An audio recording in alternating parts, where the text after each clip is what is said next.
he's been tithing from that grain or that fruit for a number of extended period of time. He goes to check on it. He realizes it's not there. And the question is, when did it disappear? He's been doing this, let's say, for a month. During that period of the month, he has grain left over. So the grain that he has is a tchulin, because it's considered, we presume that when he tithed it, the other grain was in place. And what went lost was the truma and the meiser. Or do we say no? There's a chance that when he tithed it, although he believed it was there, the grain was never there at that time of the tithing. So if it wasn't there, he has to tithe again. He has to retithe it. Correct? That was the discussion in Mishnah. So until he finds out it's missing, he has a right to rely on chazokah. Presumably it's there. But if he finds out it's missing, now we have a discussion, from when does he have to be concerned that it's missing? Do I go back, say, the last 24 hours? Or do we say when he knew definitely it was there, only within that original 24 hours? But anything beyond that first 24 hours, he has to it's a suffix, he has to retithe.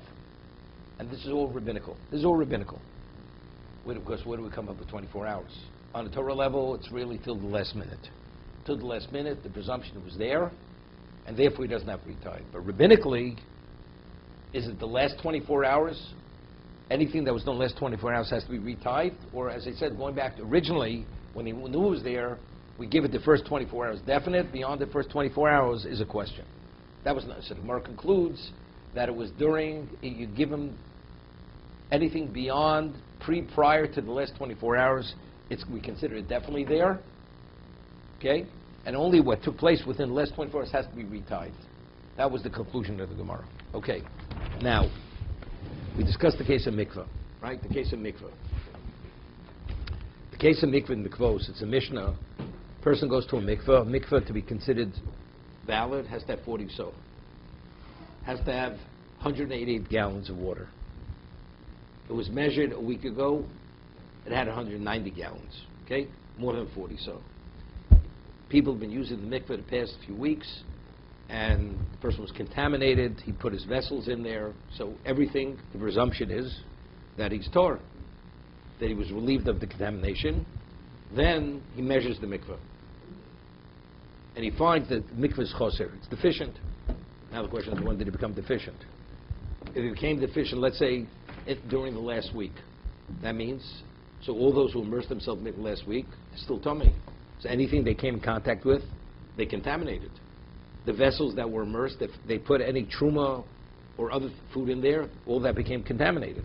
So how do you deal with it? So you'd say, look, we have a principle of chazok meikora. There's the presumed status. Initially, it had 40 so. So when did it become deficient? So you'd say the last moment when it's possible. You say a moment ago it became deficient. So that means anything that preceded that last moment, we say was valid. Seemingly that's the way you should calculate it. But the Mishnah says in the Mikvos that's not the case. Everything that was involved with that mikvah is tummy. Unless you knew exactly that it was definitely at 40 so, anything beyond that point is tummy. So the Gemara asks why. We have a principle, whenever you have a chazok meikora, chazok dashba, you have presumed status, and then you find the change. We say the change took place at the last moment possible. So at the last moment, everything that preceded that moment should be what? Should be Torah, should not be contaminated.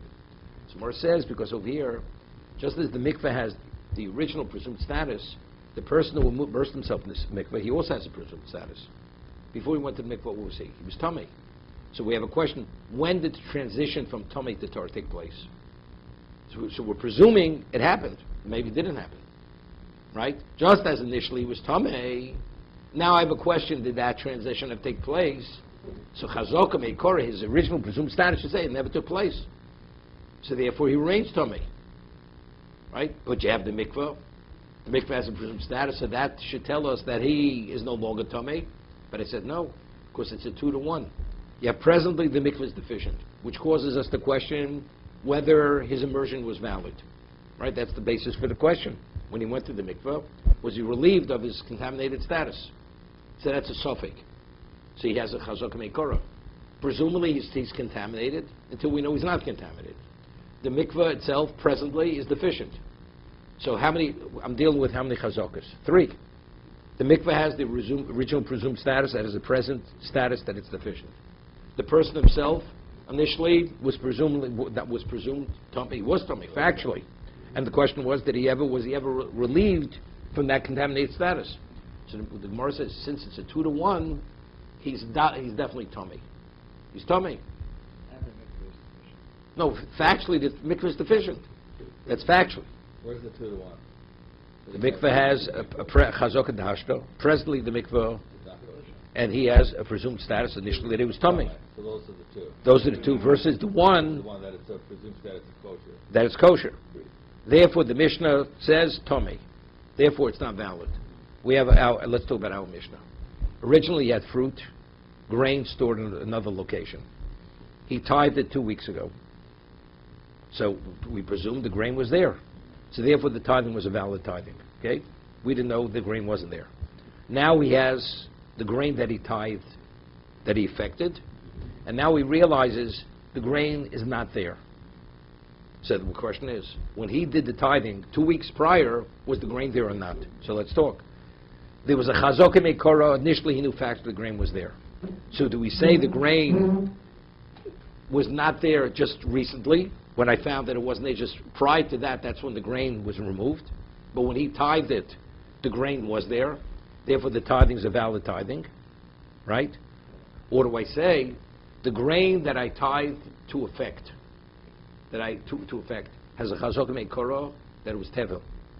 So the produce and the grain that I wanted to effect was what? What was his original presumed status? It was tevel.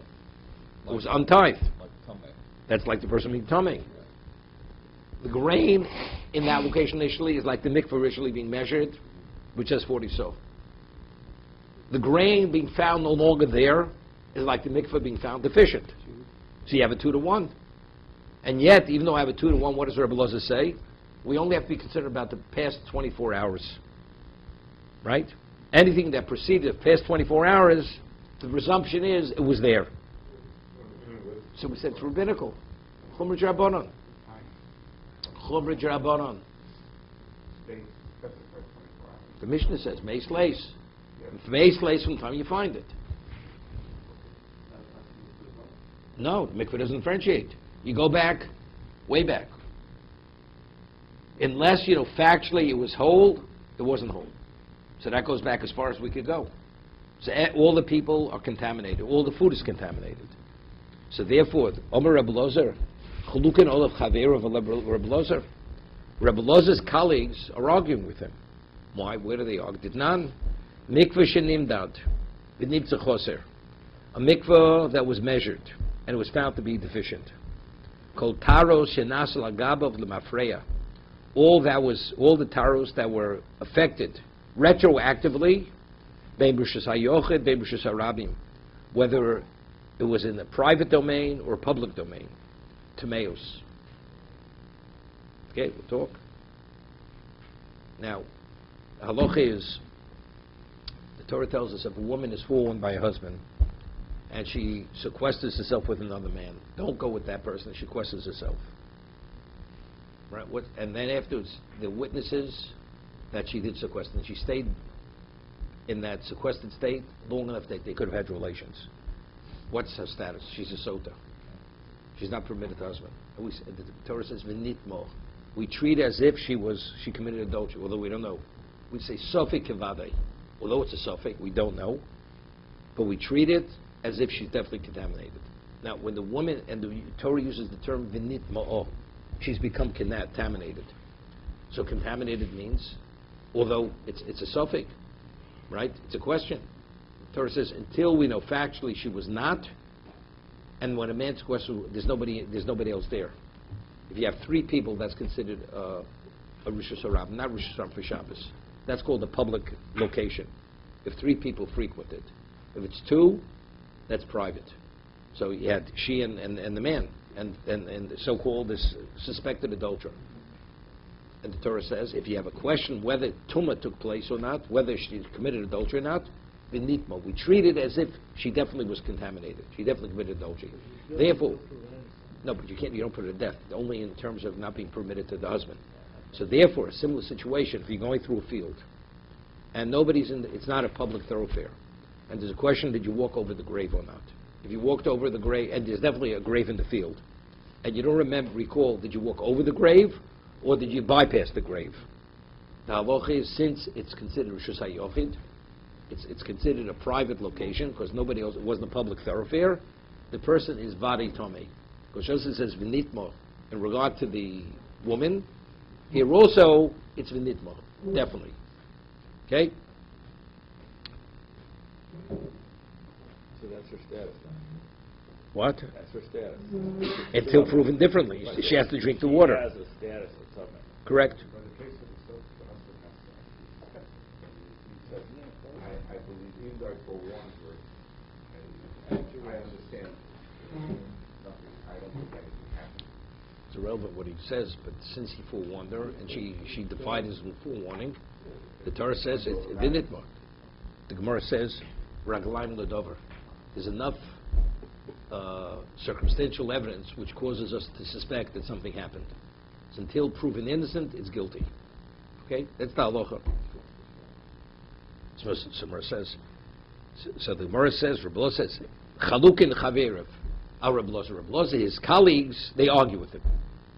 So Gemara says, Pshita, the Chalukin. You have to tell me, they argue. First they argue.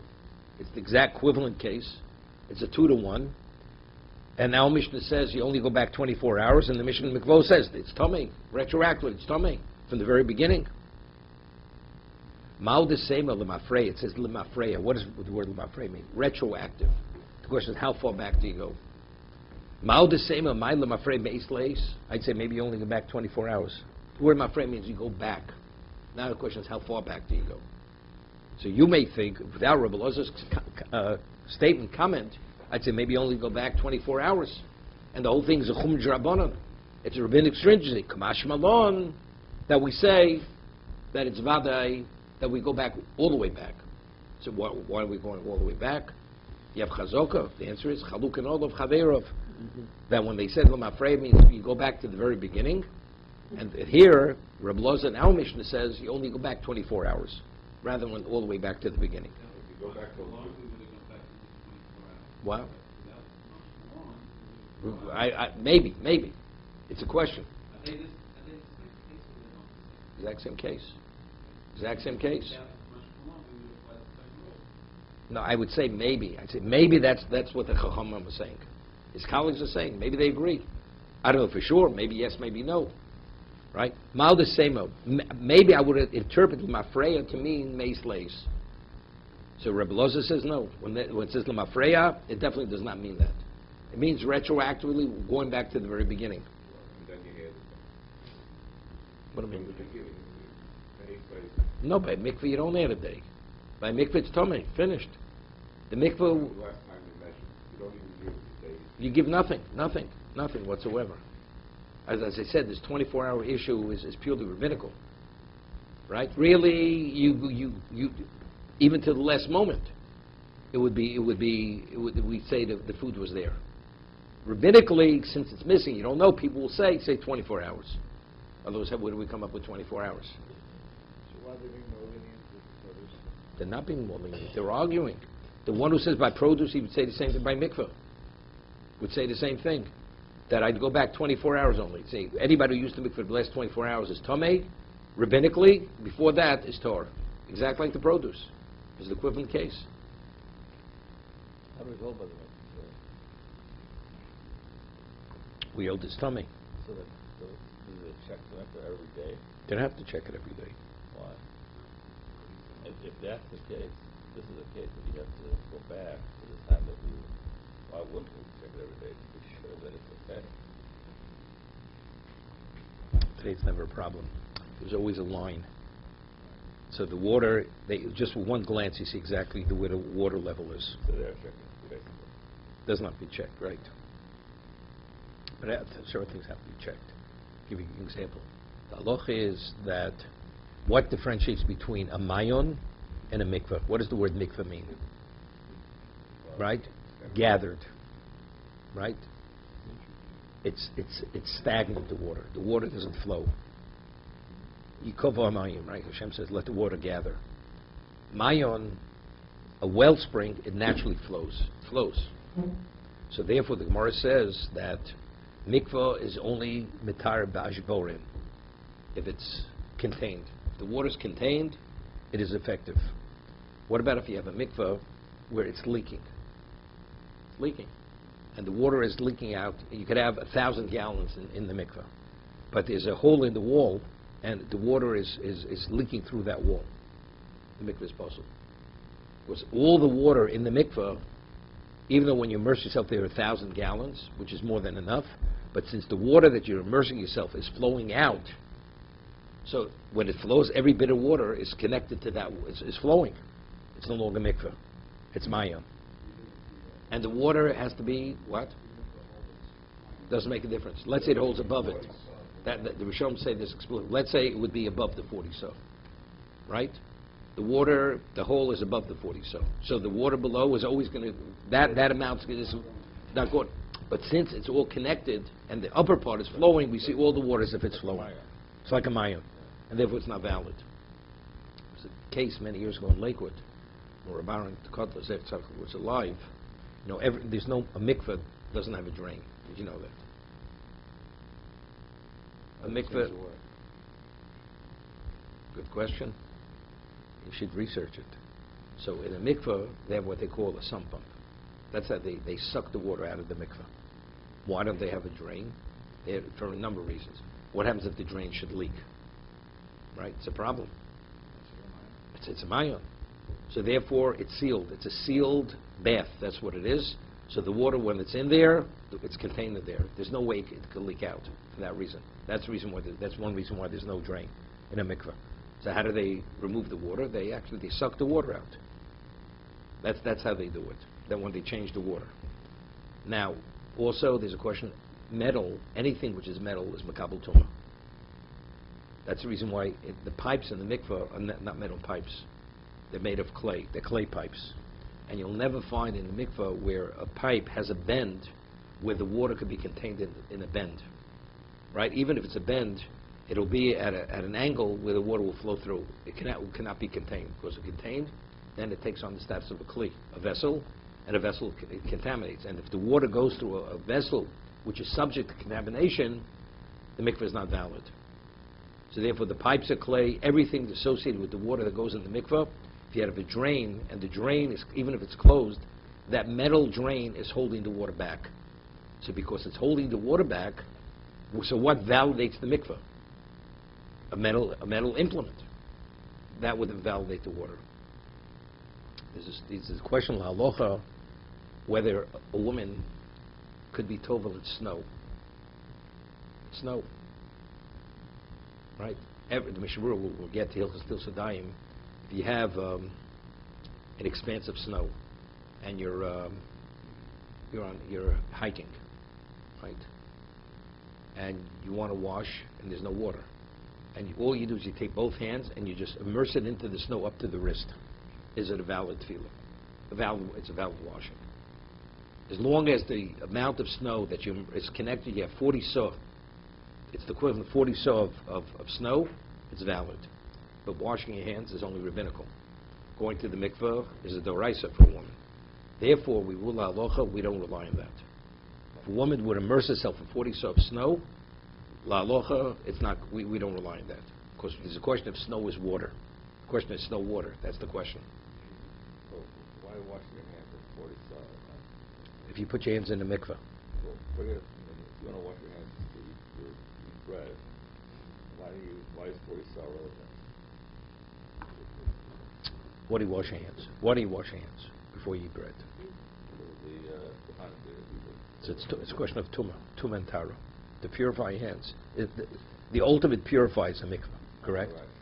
So putting your hands in the stove, let's say you have a mikveh or a lake, and you go down to the lake and you just immerse your hands up to the wrist, or river, up to your wrist. You could eat bread. It's not a problem. Okay.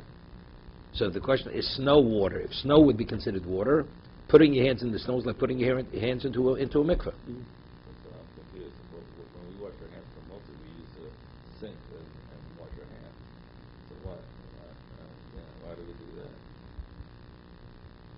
It's not a mikveh. I'm not saying you need a mikveh. You don't need a mikveh. Okay, so when you wash When you wash, then you need water.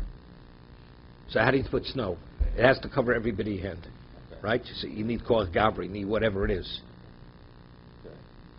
So here we're talking about you put your hands in a pile of snow, in a mountain of snow. Okay, I'm getting somewhere. I don't want to get off on a tangent here. Okay, so the halacha is, I just said, if you have a metal drain, it's a problem, because the metal drain is holding the water back, so it's considered nesava yidavar makabel tuma. The mikveh was validated something which is contaminable, and that's a problem. Okay, so that's the reason why you don't have a drain in a mikveh. So even if it's made of plastic, because it may leak. Or clay. It could be Clay may leak. But metal, in addition, you have this other problem. Okay, so there was a shiloh. There was a question where they had brought snow into a mikveh, Talmud Chasam Sofer, and the women, and they took metal rods, hot metal rods, and they wanted the snow to melt quickly. And they melted the snow with these hot metal iron rods. The Chasam Sofer invalidated the mikveh.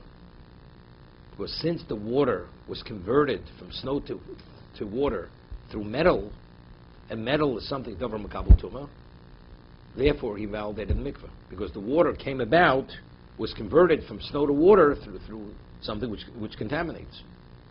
And that was, if it would have melted naturally, it's not a problem. It's water. But since it was only melted through the metal, so what gave the water its status as water? Metal. Therefore it's possible. That's the halacha. Even if you hold a used snow, 40 star snow is not included in 40 star water. Snow has much less water in it. So you have to make sure that there will be the equivalent of 40 star water, which is like 300 star snow. Maybe. Yeah. So what's the difference between a railing and something that actually makes it A railing, what, to go down into the water? Yeah, What does going down into the water have to do with the mikveh itself? It has to create the mikveh. That's The mikveh is the water. That's the The mikveh. metal is helping the. It created the water. It created. The water became water through a metal rod. And metal is makabel tuma. So why is this water? Why does it exist as water? It was converted through davar makabel tuma. Therefore, it's possible. You can have metal in the mikveh as long as it doesn't impact the water. Exactly. So there's questions like this. They have to check a mikveh to make sure the wall is not leaking. So it was a shiloh Rabbaran, Ephraim. Yeah, I don't want you to miss this one. So they had a sump pump on, and while they forgot to shut the sump pump. See what Harvey says. Let's say the hole is above 40 so.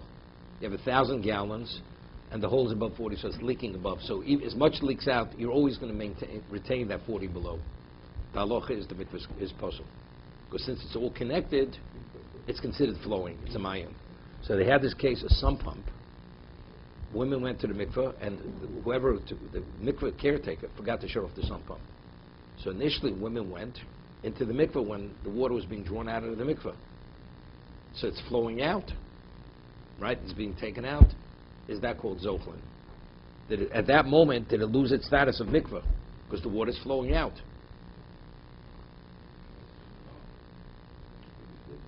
But they didn't. So what's the differentiation? Whoa, Alan's paskening. That's why Alan's a doctor, not a rabbi. Okay? So Rabbaran said it's not a problem. Rabbaran said, like, let's say a person goes in the mikveh, and as he's in the mikveh, somebody takes a cup and he starts removing water from the mikveh. Is that zochlin? What difference if the sump pump is sucking the water out of the mikveh, or a person would be taking a vest, scooping it out? It's the same thing. It's only when the mikveh, it's leaking. The water's flowing. That's called the water's being removed. Here, the water, because it can't be contained, it's leaking out. That's why it's flowing. It's not called being removed. So therefore, you validate it. It's not a problem. Okay? So therefore, a mikveh, every once in a while, like Ernie says, you don't have to measure it. See, the water line, you see it right away where it is, because there's a line. But in terms of zochlin, you never know. So sometimes you have to go and see, you have to go into the basement and see the wall because sometimes the walls ultimately they start leaking. So they have to continuously plaster the outer wall, cement it, that it should be contained. Now, there's always some degree of absorption. The Rashba says in Nida, initially what was a mikveh? A hole in the ground, clay. There's always absorption. So the mikveh is always losing water. Even it's not evaporation; it's flowing into the ground. So he says it has. That's why it's called. You need a zechila nikeres. The Shulchan Aruch says it has to be an obvious flow. So the question: what's obvious? Let's say a mikveh loses water just naturally, an ounce every week, 3 ounces every week, even if nobody goes in there. That's not obvious. But if it loses 2-3 ounces a day, right? They say that's an obvious loss, and that's sufficient to be considered zechila nikeres. Okay. Even if the mikveh was in a very hot area, so there was a lot of... No, factually, if it's evaporated, you have reason to suspect that it's less. You have to replenish it. There's no question. That's not a considered mine, or it is. No, it's not a mine. I mean, because this is that much. No, it's losing, but that's evaporation. That's not flowing. Remember, we said it's an obvious loss. No, but that's only through flowing. Only if Evaporation is only, that's like being removed. It's evaporating. So it doesn't matter if it's evaporating. No, right, exactly. It's not a problem. It evaporates. What's the rule on the mine? Can't be told on the mine at all. Sure, you could be sure. So what? You want to go to a lake or river, but it depends. It depends. You can't be tovel always. Can't be tovel. In the spring, you cannot be tovel in a river, unless you go to the center of the river. No. The whole river is flowing. Right? Why? Because a river in the winter, because of rain, the river broadens. Right? It's wider. Now, the halacha is rainwater. Rainwater only is effective if it's contained. If it's flowing, it's not valid. So if the majority of the water in the river is rainwater, let's say you have a spring, come after the snows melt, right after winter, springs you have raging springs, and then by the end of the summer, it's down to almost nothing. So so you see clearly, it's not the underground feeders that cause it to flow; it's the rain. And it's clear it's the majority's rainwater. It's the majority's rainwater. You want to be told a vessel in that. You can't use it. Because even for a vessel, it has to be put into a mikveh or a mayim. But here, the majority of the water is rainwater, and it's flowing. It's not a valid tefillah. So therefore, the Gemara says in Shabbos, in Norim, Rav, when his daughters would be tovel in the Euphrates, in Bavel, he would dam off the water. In the river, that the water should be contained because of this issue of what? Because the majority of the water, right in Nisan time, which is right after the winter, is rainwater, and since it's flowing, the river flows naturally. It's not going to be a valid tefillah for that reason. He turned it into a mikveh. Okay.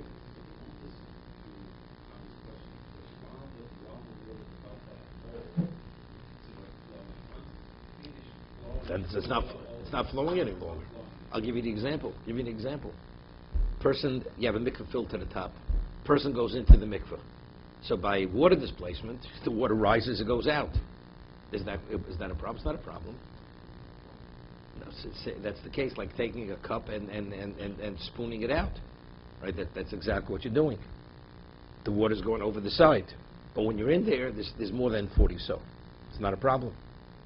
So if the leak is above and leaking until it drops below, it becomes kosher. Becomes kosher. Exactly.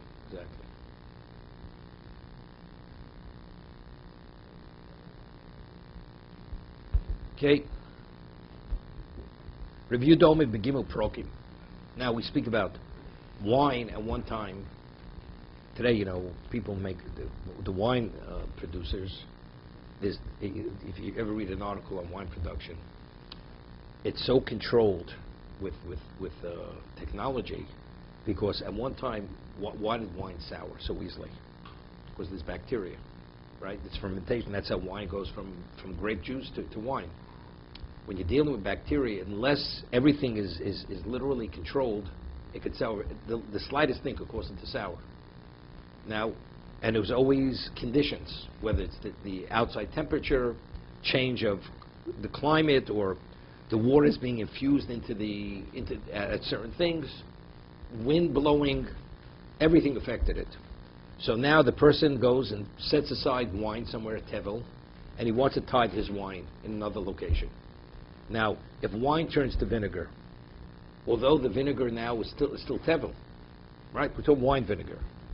You can't tithe from vinegar onto wine, although it's the same species, because that's called minarala yofe. From inferior on quality, you can't tithe. So the question is, he goes, tithes on his wine, he checks his original wine cellar, he finds out it's all vinegar.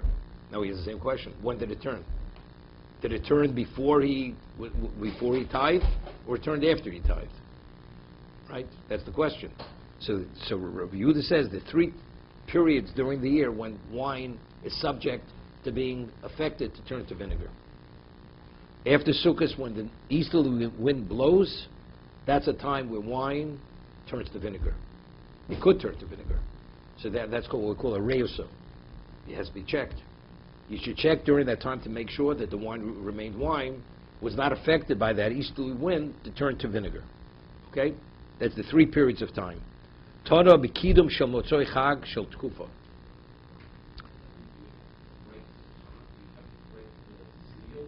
No, you don't have to. No, you check 1 barrel. You check 3 barrels. No, there's a halacha that there's a halacha, and this is the way they do it with vegetables. Let's say you have a crate of you have a harvest of vegetables. They check 3 heads or whatever it is of lettuce. If they find that there's no infestation of insects, the presumption is the whole harvest is not infested, because 3 is a chazaka. What? That's the way they do it today. So it's interesting that there's a halacha in Shulchan Aruch. What's the halacha? You cook up something and you find in the food you see an insect floating, which clearly came from the food. Are you permitted to eat it? The answer is you're permitted. You take it out, you can eat the bell. What about if you find 3 insects floating? Right? 3 tells it it's infested, you're not permitted to eat the food any longer. Even though you check. Even though you don't see anything. It doesn't make a difference. 3 already establishes fact, food is considered infested. Even though there's a chazaka. This comes up sometimes, you have larvae, let's say by pasta. Sometimes it's larvae, and you cook it up and you see something floating in the water. And when that talking the person's in this thinness, takes the bug out, he'll take the fly out of the soup, he'll eat the soup. One of those kinds of people. Okay? Those are the people who used to wait on bread lines for 6 hours. Fly doesn't drink that much. Take the fly out. So if you find 3 bugs, 3 insects in the pasta, you have to throw it out, regardless of how much pasta you have there. 3 establishes chazak fact, this is infested.